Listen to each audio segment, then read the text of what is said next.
बच्चों नमस्कार, सुप्रभातम। आप लोग कैसे हैं? ईश्वर से प्रार्थना है कि आप लोग सभी कुशल मंगल से होंगे। तो आज हम class 9th UP board Hindi काव्य के प्रथम पाठ कबीरदास का द्वितीय भाग लेकर के आए हैं। पहले भाग में हम लोगों ने 6 दोहा पढ़ा था, आज 7वें से पढ़ेंगे।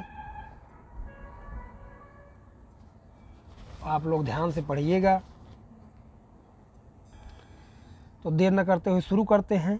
आज का 7वां दोहा कबीरदास के साखी से लिया गया है। आज हम लोग इसको 7, 8, 9, 10 तक पढ़ेंगे। तो शुरू करते हैं 7वां। कबीरा चित्त चमंकिया, चहु दिस लागी लाई, हरि सुमिरन हाथू घड़ा, बेगे लेहूँ बुझाई कबीरा, बेगे लेहूँ बुझाई।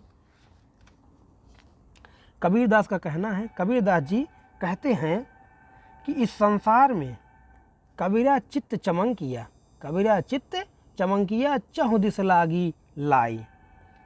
चित्त चमंकिया माने हृदय में ज्ञान की ज्योत जग गई है। लाई माने अग्नि, बेगे माने शीघ्र। कह रहे हैं कबीरदास जी कहते हैं कि संसार में सब जगह चारों ओर विषय वासनाओं की आग लगी हुई है। चौदिस चारों ओर, चारों दिशाओं में विषय वासनाओं की आग लगी हुई दिखाई देती है।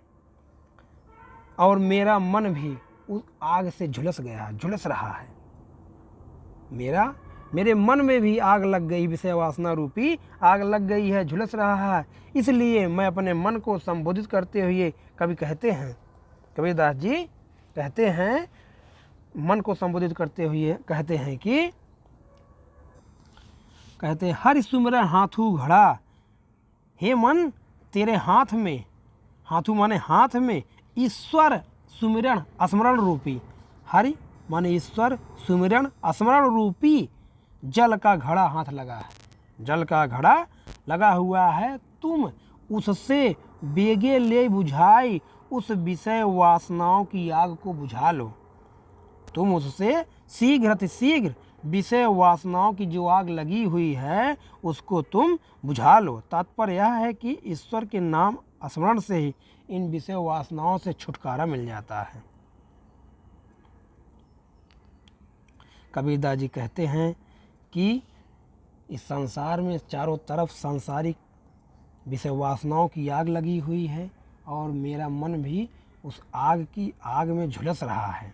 तो अपने मन को संबोधित करते हुए कहते हैं कि हे मन, तेरे हाथ में ईश्वर स्मरण रूपी जल का घड़ा है, तू उस जल से शीघ्र शीघ्र विषय वासनाओं की आग को बुझा ले। ठीक है, अगला देखते हैं 8वां। असणिया झाई पड़ी, पंथ निहारी निहारी, जिभणिया छाला पड़या, राम में पुकारी पुकारी। असणिया झाई पड़ी, असणिया झाई पड़ी कबीर का कथन है। कबीरदास जी कहते हैं कि जीवात्मा बड़ी व्याकुलता से परमात्मा की प्रतीक्षा में, जीवात्मा बड़ी व्याकुलता से परमात्मा की प्रतीक्षा में आंखें बिछाए हुए हैं। मतलब भगवान की राह देखते देखते, निहार पंथ माने राह, निहार माने देखते देखते, जो होते जो उसकी आंखों में असणियाँ झाई पड़ गई हैं।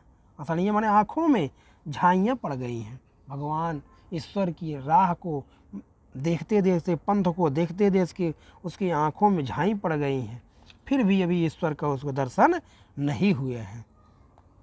और क्या कह रहा जीवात्मा, जीवनिया छाला पड़या, राम पुकारी पुकारी।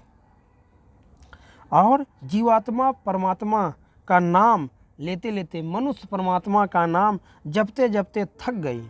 जीवात्मा परमात्मा का नाम जपते जपते थक गई, उसके जीव में छाले पड़ गए, परंतु फिर भी परमात्मा ने उसकी पुकार को नहीं सुना। कहने का मतलब यहाँ है कि सच्ची लगन, सच्चे प्रेम तथा मन की पवित्रता के बिना उस परमात्मा का न दर्शन होगा, न ही परमात्मा आपको राह देखने से आएगा। इसलिए जो भी काम करिए सच्चे मन से काम करिए।